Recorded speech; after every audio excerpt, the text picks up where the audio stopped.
Mon grand-père m'a trouvé dormant dans la voiture, mon fils, et la maison que je t'ai offerte? Elle ne t'a pas plu, puis. Mon grand-père m'a trouvé en train de dormir dans la voiture et m'a demandé, et la maison que je t'ai offerte, elle ne t'a pas plu? Ma mère a répondu, nous la lui avons prise et l'avons donnée à sa sœur. Elle a une famille et la mérite davantage.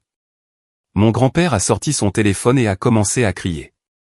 Je m'appelle Massia, j'ai 22 ans et j'ai toujours été une personne timide et réservée. Je ne suis pas du genre à beaucoup parler, à faire des scandales, à me battre pour ce que je veux. Je préfère maintenir la paix, éviter les conflits, céder plutôt que de discuter. Et c'est précisément ce trait de ma personnalité dont ma famille a profité pour me détruire. J'ai une sœur aînée, Gabriella, âgée de 28 ans. D'aussi loin que je me souvienne, elle a toujours été la favorite absolue de mes parents, Ricardo et Paula, âgés respectivement de 52 et 50 ans. Tout tournait autour de Gabriella, de ses besoins, de ses désirs, de ses problèmes. Gabriella a besoin de ci.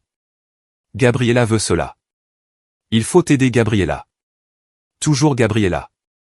Elle s'est mariée à 22 ans avec Fernando, un type qui ne m'a jamais plu. Aucun des deux ne travaillait régulièrement. Fernando faisait des petits boulots par-ci par-là, rien de stable. Gabriella ne travaillait pas du tout, toujours sous prétexte qu'elle devait s'occuper de ses deux enfants, Emma, 5 ans, et Lucas, 3 ans. Comment survivait-il? C'est simple, il vivait de l'argent que mon grand-père maternel, dont Arturo, leur envoyait chaque mois et du peu que je pouvais apporter quand j'avais un extra. Mon grand-père est un homme de 74 ans, veuf depuis 10 ans, un homme d'affaires prospère à la retraite qui vit dans une ville à 3 heures de route. C'est un homme au caractère bien trempé, direct, qui ne tolère ni la paresse ni le manque d'ambition. Et j'ai toujours été son préféré. Non pas parce que je cherchais à l'être, ni parce que je lui demandais des choses ou le manipulais, simplement parce que, selon lui, j'étais le seul de la famille à avoir la tête sur les épaules et de l'humilité dans le cœur. Je travaillais comme assistant administratif dans une petite entreprise, gagnant $800 par mois. Ce n'était pas beaucoup, mais c'était un travail honnête. Je payais mes dépenses, j'aidais à la maison quand je le pouvais, et j'économisais le peu qu'il me restait. Pendant ce temps, mes parents mettaient constamment la pression sur mon grand-père pour qu'il envoie plus d'argent pour Gabriella. Elle a 2 enfants à charge, disait-il. Fernando cherche du travail, mais c'est difficile. En attendant, ils ont besoin d'aide. Et mon grand-père envoyait $2500 par mois pour Gabriella et sa famille, plus que ce que je gagnais en travaillant à temps plein, mais ce n'était jamais suffisant. Ils avaient toujours besoin de plus, il y avait toujours une urgence. Il y avait toujours quelque chose dont les enfants avaient besoin de toute urgence. Il y a 3 mois, c'était mon 22e anniversaire. Je ne m'attendais à rien de spécial, je ne fêtais jamais en grand. Mais ce jour-là, j'ai reçu un appel de mon grand-père. « Mon fils, j'arrive », a-t-il dit d'une voix excitée. « J'ai une surprise pour toi. » Il est arrivé cet après-midi-là, conduisant depuis sa ville. Toute la famille était réunie dans le petit appartement de 2 chambres où nous vivions, mes parents, Gabriella, Fernando, les enfants et moi. Oui, 7 personnes dans un 2 pièces. C'était chaotique, exigu et constamment inconfortable. Mon grand-père est entré avec un immense sourire et une grande enveloppe à la main. « Joyeux anniversaire, Massia », a-t-il dit en me serrant fort dans ses bras. « Venez, asseyons-nous tous. » Nous nous sommes assis dans le petit salon. Mon grand-père m'a tendu l'enveloppe. « Ouvre-la », a-t-il dit, les yeux brillants. Je l'ai ouverte, les mains tremblantes. À l'intérieur, il y avait des clés et des documents légaux. « C'est une maison », a dit mon grand-père, les larmes aux yeux. Une magnifique maison de 3 chambres dans le quartier de Los Pinos. Entièrement meublée, moderne. Tout est prêt pour que tu emménages. Elle est à ton nom. Elle est à toi, mon fils. Je suis resté pétrifié, incapable de réaliser ce que j'entendais. Grand-père, je ne peux pas accepter ça, ai-je balbutié. Si, tu le peux, a-t-il dit fermement en me prenant les mains. Tu le mérites. Tu es un bon fils, respectueux, travailleur. Tu ne me demandes jamais rien. Tu ne causes jamais de problème. Tu donnes toujours sans rien attendre en retour. Cette maison, c'est ma façon de te dire que je vois tout ça, que je suis fier de toi. Les larmes ont commencé à couler sur mon visage. Je l'ai serré fort dans mes bras, incapable d'articuler un mot. C'était le cadeau le plus incroyable que quelqu'un m'ait jamais fait. J'ai regardé ma famille. Mes parents avaient des expressions étranges, difficiles à déchiffrer. Gabriela avait l'air contrariée, envieuse. Fernando fronçait les sourcils, mais à ce moment-là, je m'en fichais. J'étais trop submergé par la gratitude et l'émotion. Le lendemain, mon grand-père est retourné dans sa ville, non sans m'avoir emmené voir la maison. Elle était magnifique. 3 chambres, 2 salles de bain, une cuisine moderne avec des appareils neufs. Un salon spacieux, une salle à manger élégante, un petit jardin bien entretenu, le tout meublé avec goût. Tout était parfait. Elle est à toi, a répété mon grand-père, me serrant une dernière fois dans ses bras avant de partir. Prends en soin, profitant. Tu la mérites. Je suis retourné à l'appartement en voiture, flottant sur un nuage. Pour la première fois de ma vie, j'avais quelque chose qui m'appartenait vraiment, mon propre espace, un avenir plus prometteur. Mais ce nuage s'est désintégré à la seconde où je suis entré dans l'appartement. Ma mère m'attendait dans le salon avec une expression sérieuse. Mon père était à ses côtés. Gabriela et Fernando aussi. Massia, il faut qu'on parle, a dit ma mère. Bien sûr, ai-je répondu, souriant encore. Qu'est-ce qui se passe? C'est à propos de la maison, a commencé mon père. Nous avons réfléchi. Cette maison est bien trop grande pour toi. Mon sourire s'est effacé. Quoi? Tu vis seul, a poursuivi ma mère. Tu n'as pas de compagne, pas d'enfant. Pourquoi aurais-tu besoin de 3 chambres? Eh bien, je pensais que peut-être à l'avenir, ai-je commencé faiblement. Ta sœur, en revanche, m'a interrompu mon père, a 2 enfants. Emma et Lucas ont besoin d'espace pour grandir, pour jouer. Ils sont à l'étroit ici. Et ce n'est pas juste, a ajouté Gabriela d'une voix plaintive, que tu aies toute cette maison pour toi seul pendant que mes enfants souffrent dans cet appartement minuscule. Mes grands-pères me l'a offerte à moi, ai-je dit, sentant la panique monter en moi. Elle est à moi. Nous sommes une famille, a dit fermement ma mère. La famille partage. La famille se soutient. Je vous ai soutenu, ai-je protesté faiblement. Je vous ai donné de l'argent quand je le pouvais. C'est différent, a dit mon père. C'est une maison, un endroit où tes neveux peuvent grandir heureux. Tu ne veux pas qu'ils soient heureux. Et c'est ainsi qu'ont commencé des semaines de pression incessante. Chaque jour, c'était la même chose. Des commentaires constants sur mon égoïsme de garder une si grande maison, sur le fait que Gabriela la méritait plus parce qu'elle avait une famille, sur le fait que j'étais jeune, célibataire et que je n'en avais pas vraiment besoin. Pense aux enfants, me disait ma mère chaque matin. Ne sois pas égoïste, me rappelait mon père chaque soir. Tu es mon frère, me disait Gabriela avec de fausses larmes. Tu ne te soucies pas de nous. Je suis timide. Je déteste les conflits, et ceci était constant, épuisant, accablant. Après 3 semaines de cette pression implacable, j'ai cédé. D'accord, ai-je finalement dit, sentant comme si on m'arrachait le cœur. Gabriela peut prendre la maison. Les célébrations ont été immédiates. Gabriela m'a pris dans ses bras pour la première fois depuis des années. Mes parents m'ont tapoté le dos en disant que j'étais un bon frère. Fernando m'a enfin souri. La semaine même, Gabriela, Fernando, les enfants et mes parents ont emménagé dans la maison que mon grand-père m'avait offerte. Tu peux rester ici dans l'appartement, m'a dit ma mère nonchalamment. Il est déjà payé, tu seras à l'aise. Je suis resté dans l'appartement vide cette nuit-là, me sentant complètement vidé, mais au moins j'avais un toit. 2 jours plus tard, en rentrant du travail, ma clé n'entrait plus dans la serrure. J'ai réessayé. Rien.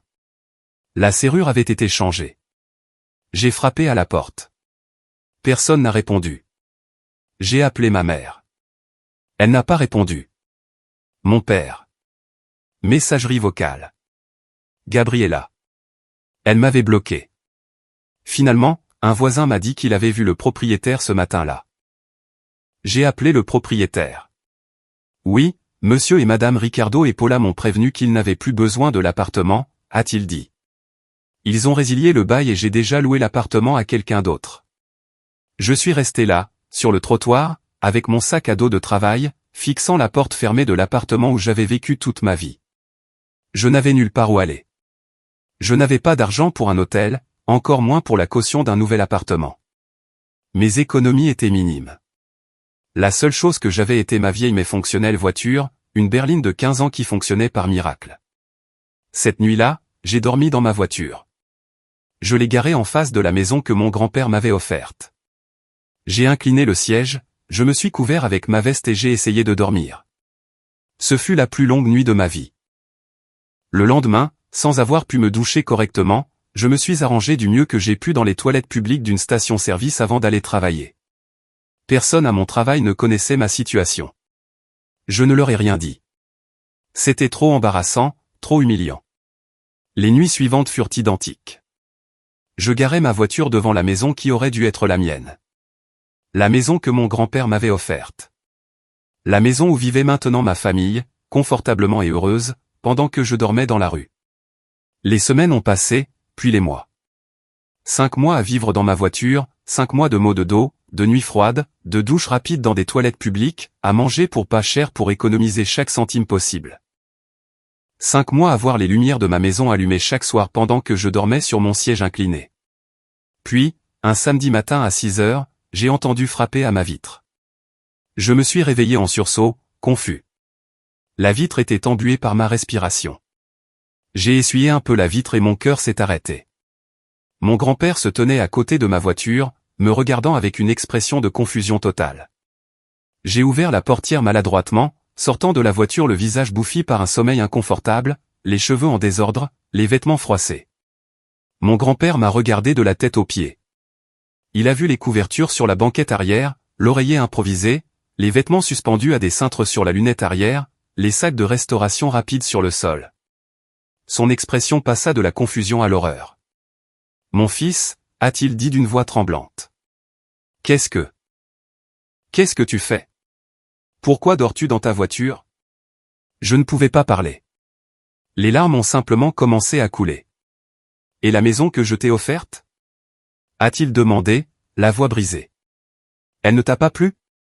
Il est arrivé quelque chose à la maison. » À ce moment-là, la porte d'entrée de la maison s'est ouverte. Ma mère est sortie précipitamment, encore en robe de chambre, avec une expression de panique en voyant mon grand-père. « Papa !» s'est-elle exclamée avec une fausse joie. « Quelle surprise ! Nous ne savions pas que tu venais. » Mon grand-père l'a complètement ignoré. Il a continué à me fixer, attendant une réponse. « Grand-père, ai-je commencé, mais ma voix s'est brisée. Qu'est-il arrivé à la maison? A-t-il demandé plus fort, regardant maintenant alternativement la maison et moi. Ma mère s'est approchée nerveusement. « Papa, laisse-moi t'expliquer. »« Explique-moi, » a dit mon grand-père, sa voix devenant dangereusement basse. « Explique-moi pourquoi mon petit-fils dort dans sa voiture en face de la maison que je lui ai offerte. » Ma mère a dégluti. « Eh bien, c'est que nous la lui avons prise et l'avons donnée à Gabriella. » Le silence qui a suivi était absolu. « Quoi » a murmuré mon grand-père. « Gabriella a une famille » a poursuivi ma mère, les mots sortant en cascade. « Elle a un mari, des enfants, elle la mérite plus. Massia est jeune, il est seul, il n'a ni compagne ni enfant. Pourquoi voudrait-il une si grande maison? C'est un raté qui n'a même pas fondé de famille. Gabriella en avait plus besoin. » Mon grand-père est resté complètement immobile. Son visage est passé par plusieurs émotions, l'incrédulité, le choc, et enfin, la fureur pure. Sans dire un mot, il a sorti son téléphone et a composé un numéro. « Qu'est-ce que tu fais » a demandé ma mère nerveusement. « Agent, bonjour » a dit mon grand-père. « J'ai besoin d'une patrouille immédiatement à cette adresse. Il y a occupation illégale d'une propriété qui est à mon nom et au nom de mon petit-fils. Venez vite. » « Tu ne peux pas faire ça » a crié ma mère. « Les enfants vivent ici. »« Les enfants ne devraient pas vivre dans une maison volée » a rugi mon grand-père, plus fort que je ne l'avais jamais entendu. Il s'est dirigé vers la porte d'entrée de la maison. Ma mère a essayé de le bloquer, mais il l'a simplement écarté. « Tout le monde dehors » a-t-il crié en entrant dans la maison. « Sortez de cette maison, tout de suite. » J'ai entendu des cris de l'intérieur. Gabriella qui hurlait, Fernando qui balbutiait des excuses, mon père qui tentait de calmer la situation. Les enfants pleuraient, effrayés par les cris. « Cette maison appartient à Massia » continuait de crier mon grand-père. C'est moi qui l'ai payée avec mon argent. C'est à lui que je l'ai offerte. Personne, absolument personne, n'avait le droit de la lui prendre. Gabriela est sortie en pleurant. Grand-père, s'il te plaît. Mes enfants ont besoin de cette maison. Tes enfants ont besoin de parents qui travaillent, a crié mon grand-père. Pas d'une maison volée. Papa, on peut arranger ça, a tenté mon père d'une voix conciliante. C'était un malentendu. Un malentendu, mon grand-père s'est tourné vers lui, les yeux flamboyants. Laisser ton fils dormir dans sa voiture dans la rue, c'est un malentendu? Il a accepté de nous donner la maison, a dit Gabriela sur la défensive. Vous lui avez mis la pression, a demandé mon grand-père. Vous l'avez manipulé? Vous avez profité de sa noblesse? Personne n'a répondu. La réponse était claire sur leur visage. 10 minutes plus tard, 2 voitures de police sont arrivées. Mon grand-père leur a montré les titres de propriété originaux, stipulant clairement que la propriété était à son nom et au mien.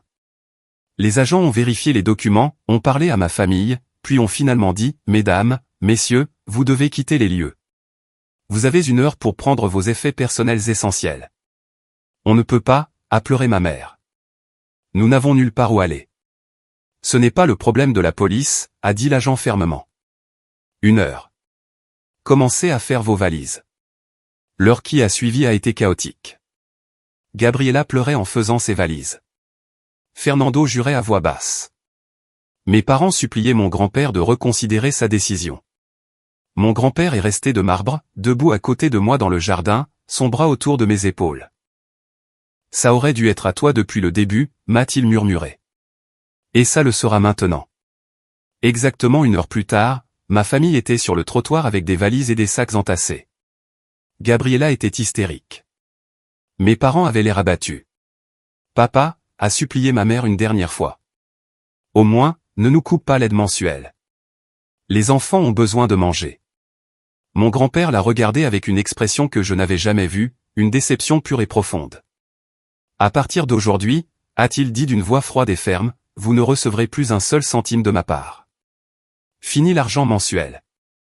Fini les prêts. Fini tout. Mais les enfants, a pleuré Gabriela.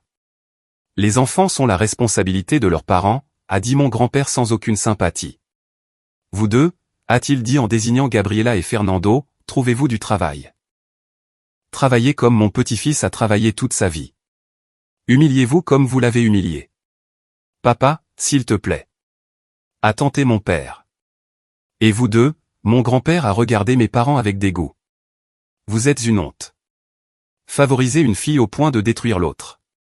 Permettre qu'on vole la maison de votre propre fils pour le laisser à la rue. Vous ne méritez pas de vous appeler parent. Nous sommes ta famille, a dit ma mère, désespérée. Massia est ma famille, a dit mon grand-père en me serrant plus fort. Vous n'êtes que des gens toxiques qui partagent mon sang, et je ne veux plus jamais vous revoir. C'est compris? N'approchez pas de cette maison. N'approchez pas de Massia. Ne me contactez pas. C'est terminé. Il les a laissés là, sur le trottoir, avec leurs affaires et leur honte. Nous sommes entrés dans la maison. Ma maison. Enfin à moi. Je suis vraiment désolé, ai-je dit à mon grand-père en pleurant. J'ai été faible. J'aurais dû me défendre. Tu n'as pas été faible, a-t-il dit, lui aussi en larmes. Tu as été gentil. Et ils ont abusé de ta gentillesse. Mais c'est fini. À partir de maintenant, cette maison est à toi et seulement à toi, et je veillerai à ce que personne ne te la reprenne. Les semaines suivantes ont été une période d'ajustement. Je me suis installé correctement dans la maison. J'ai dormi dans un vrai lit pour la première fois en 5 mois. Je me suis douché dans une vraie salle de bain. J'ai mangé dans une cuisine équipée. C'était surréaliste. Ma famille a essayé de me contacter constamment. Appels, messages, emails. Massia, s'il te plaît, les enfants ont faim. Massia, on ne peut pas payer le loyer d'un appartement. Massia, ta sœur souffre. 3 semaines après leur expulsion, ma mère m'a envoyé un long message. Massia, nous avons fait une erreur, une terrible erreur. Mais nous sommes ta famille, tu ne peux pas nous laisser comme ça. S'il te plaît, aide-nous. Pour la première fois de ma vie, j'ai répondu avec fermeté. Cette fois, c'est non. Pendant des années, je vous ai aidé. Je vous ai donné mon argent, ma compréhension, et quand j'ai eu quelque chose qui m'appartenait vraiment, vous me l'avez pris sans remords et vous m'avez laissé à la rue. Maintenant, trouvez du travail, comme je l'ai toujours fait. Adieu. Et j'ai bloqué tous leurs numéros. Mon grand-père m'a rendu visite une semaine plus tard pour s'assurer que j'allais bien. Comment te sens-tu ? A-t-il demandé pendant que nous prenions un café dans mon salon. Libre, ai-je répondu honnêtement. Pour la première fois de ma vie, je me sens libre. Il a souri, les larmes aux yeux. C'est ce que je voulais entendre, mon fils. Aujourd'hui, 2 mois après que mon grand-père m'a secouru, je vis paisiblement dans ma maison. J'ai décoré les pièces à mon goût. J'ai invité des amis. J'ai commencé à apprécier d'avoir mon propre espace. Ma famille me manque parfois, mais je me souviens alors des 5 mois passés à dormir dans ma voiture pendant qu'ils profitaient de ma maison. Et ils cessent de me manquer. Parce que j'ai appris quelque chose d'inestimable, la bonté sans limite n'est pas une vertu, c'est une faiblesse que les autres exploiteront. Et je ne serai plus jamais faible. Je suis libre, dans ma maison, avec ma vie, en me valorisant enfin moi-même. Et cette liberté n'a pas de prix. Abonnez-vous pour plus d'histoires quotidiennes.